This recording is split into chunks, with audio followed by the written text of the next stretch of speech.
Teachers sometimes ask me, what's the best way to get children writing? And one of the ways I answer is to suggest that the first thing to do is to create a poetry-friendly classroom. In other words, you can't really talk about writing poems that matter unless you make a classroom a place where poems are welcome. I usually suggest in my workshops that there are many ways of doing this, and I can suggest some, but it's usually a good idea if teachers and the whole school think of ways that this can be done. Let's think about how a child, a group of children, or a whole class, or even a whole school can take off on a poem, a poet, a group of poems, a whole book of poems. Let's think about creativity, expressiveness, children finding a voice, pleasure, stimulation, feeling, curiosity, wonder and fun. And as we know, this might be about the deepest, most complex emotions. Something quite abstract and philosophical, or sometimes something quite silly and absurd. Now here's some I suggest. Without any explanation or questions being asked of the children, just try writing out a poem that interests you onto a very large piece of paper and sticking it up on the wall. You could also put some post-its next to it, telling the children that they could write anything that they want on the post-it to do with the poem. This could be questions that they would like to ask anyone or anything that appears in the poem, or it could be a question that they would like to ask the poet. At a later stage, you could all sit round, look at these slips of paper and see whether people have answers to any of the questions. See if they've anything to say in reply to anything on any of the post-its. They could pretend to be the poet in order to answer the questions directed at the poet. If there were questions that were factual, they could come up with ways of finding these out, like, when did the poet live? After a week, take down that poem, put up another one. Here's the second thing. Read poems to the class when they know that you can't set them any work. That is, just before breaks or at the end of the day.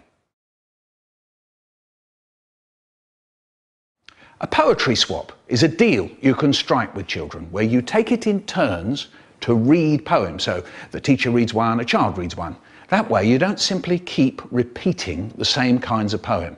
You could encourage anyone who reads to say why they actually chose that poem. You create an instant poetry show. You divide the class up into 3s and 4s. Each group chooses a book of poems and a poem from inside the book. Then, in 20 minutes, they choose a poem to present to the rest of the class. They can do this in any way they like. So it could be reading the whole poem together, or it could be doing a mime and reading all or some of the poem. It could be taking a line or two and making up a song or a dance to it. It could be dividing the poem up into different voices, solo and chorus. Could be using musical instruments and percussion of some kind. Discuss with the children the different ways they could perform the poems. Mime, dance, song, using instruments, cutting bits out of the poem, adding in repetitions that aren't in the original poem, turning some of the scenes of the poem into a tableau where the children pretend to be a photo or a painting, and the rest. The children could make poem posters. Take a poem and work out a way of turning it into a poster that could go up on the wall in the school for a while. The more often these change, then children in the school get the idea that there are hundreds of poems out there and you don't have to just stick with just a few. Poems are great ways to start work on other art forms. Pottery, painting, dance, drama, music, film. They're great platforms for starting creative work in many different kinds of ways.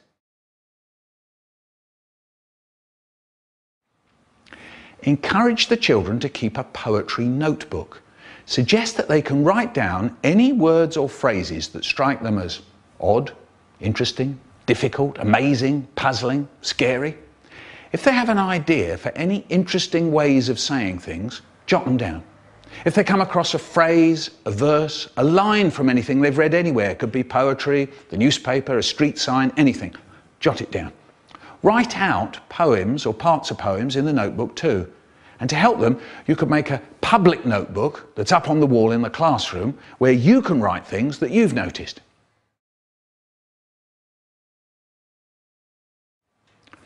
If you read a poem to the children and start looking at it in class, see if you can restrict yourself to only asking the children questions that you, the teacher, don't know answers to. So instead of asking things like count the adjectives or what kind of poem is this and the like, how about asking, does this poem remind you of anything you've ever read before or anything you've ever seen on TV or on a film? Does anything in the poem remind you of anything that's ever happened to you? What kinds of things going on in the poem are similar to things you've read before or similar to things that have happened to you? And what kinds of things are different? As with the post-its around the poem that you've put up on the wall, you can say, what kinds of questions would you like to ask of anyone or anything in the poem and or of the poet? Is there anyone in the room who would like to have a go at answering these? Sometimes it helps to act this out as an interview here. So like if you say you were interviewing Humpty Dumpty about how he felt about no one being able to put him together. If we can't come up with answers ourselves, is there anywhere where we could go to find answers? Books? On the internet? Anywhere where we could find out more about the author or the time and place that the author lived through? Are there any patterns or shapes in the poem that anyone wants to talk about? Do you like these or not? You could ask if anyone can see what I call secret strings.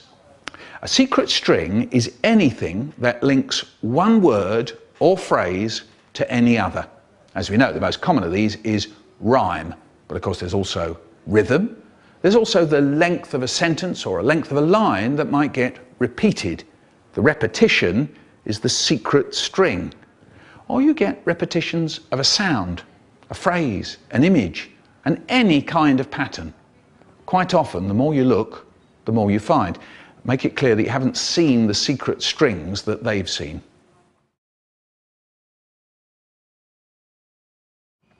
You can try this.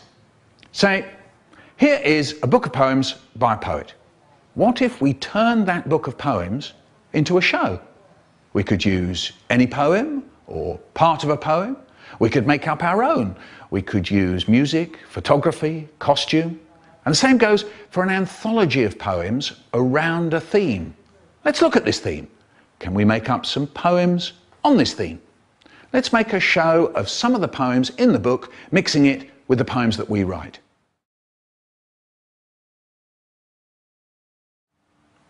Here's another thing. You say, we're going to have a poetry cabaret night with your parents. Everyone is going to bring either a poem they've written or a poem they like and perform it. We'll turn out all the lights, use a microphone and stage lights. The audience will sit round tables and then poets and performers get up out of the audience to perform their poem. 2 sets of, say, 20 minutes each with music in between. Interval, juice and cakes made by the parents.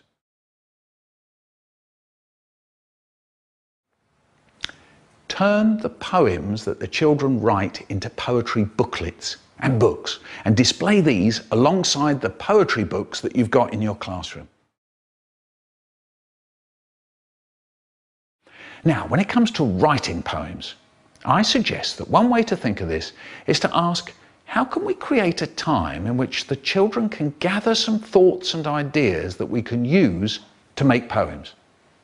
One way is to think that the resources we have at hand are the things we say, or that other people say to us, the things we can see going on, the things we hear, the things we think, the things we feel, the things that we're doing ourselves if we're in the scene in question. Now, there are many routes to tap into this, using photos, paintings, other poems, a title, a situation, a feeling, a memory, a story that I've been told, a moment or scene from real life, a moment or a scene in a play or a novel, a piece of music. If we ask a question for each of these resources, as I've called them, then we can pool the answers. So let's say we started from a situation like breakfast time at home, and we ask, what can you see going on? You can pull the answers on a big piece of paper and pin that up. Same again for each of the others. Saying, that's you and others. Thinking, hearing, feeling, seeing going on, doing. So you end up with a series of big posters of all the things that people have come up with. This is a resource you can use to make poems. That's either class poems or individual ones, because what you can do is choose lines from each of these big sheets of paper and put them together. So you have a saying, thinking, feeling, seeing, doing poem. You can show, that's either by doing it yourself or by comparing what you're doing with poems that have already been written and published, that you can make poems out of just one or two of these different resources. So you could write a seeing poem about breakfast, or a saying poem about breakfast, or you could write a thinking and feeling poem interrupted by hearing, and so on. There are also ways in which you can introduce patterns to what you're writing through rhythm, repetition, and chorus. If you've got a poetry-friendly classroom going, then these are the secret strings I've talked about that you've probably started to notice. Using this range of words to describe writing, saying, seeing, hearing, thinking, feeling, and impossible writing, I'm going to come to that in a minute, actually gives you a range of very accessible ways of talking about poems that you read. You can spot how poets switch between these different senses. You can also talk about what I've called impossible writing. Here it is. You can show that you can write things that don't make sense, and yet, in a funny way, they do. Take Hey Diddle Diddle. A cow jumps over a moon, and a dish runs away with a spoon. Well, that's quite odd and is meant to be a bit funny, perhaps. But you can also do impossible writing about sad, scary, or mysterious things like the bed started to eat me, the sky bent down, the lemon drove off. This gives us another resource, another way of thinking that we can introduce into real situations like breakfast, or as a way of writing in itself, say about autumn or the market or whatever. In one workshop I did where we were looking at a sad scene in a photo, a child wrote, "And the leaves called out my name." Don't forget, you can always write poems for your class or about your class and with your class. Don't forget, there are fantastic resources to help you with poetry. You can invite a poet to come to your school. There's bound to be poetry readings at a local book festival. There are poetry CDs, videos and websites like the Poetry Archive. I'm sure that any of you coming to this webpage can think of plenty of other ways of making poetry-friendly classrooms and schools, and I hope you'll contribute something here. I'm really looking forward to seeing what you suggest, and I hope that we can have a national or even international dialogue about great poetry and great poetry sessions in our schools.